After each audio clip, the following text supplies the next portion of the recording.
In the sun-kissed kingdom of Neanda, the people adored their king. He wasn't a ruler of loud commands or flashy displays of power. No, his strength was quiet, his judgments fair, and he carried a wisdom that seemed to stretch back through countless seasons. Like the ancient baobab trees that dotted the savannah, he was more than a king, he was the heart of their community, a man who led with calmness and genuine care. But hidden within the very walls of the grand palace, a shadow lurked, a man who was the king's exact double, a mirror image in form but not in spirit.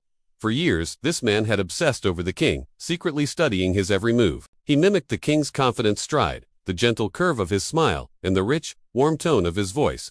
But while he mastered the outside, his inside was eaten away by a bitter jealousy.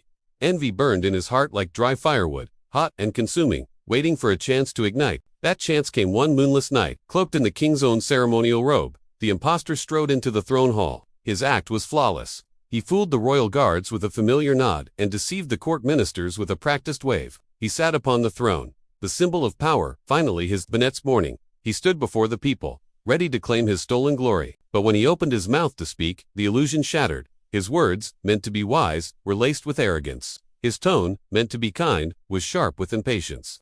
He spoke of power and obedience, not unity and compassion. The villagers, who knew their true king, not by his crown but by his character, grew uneasy.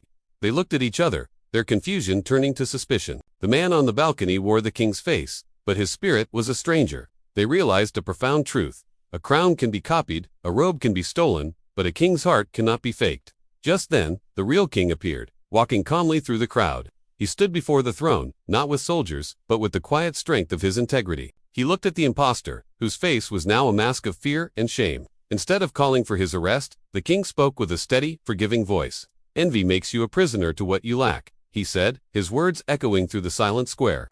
"But embracing your own truth is what allows you to rise." Overcome with shame, the impostors slowly removed the stolen robe and knelt before the true king.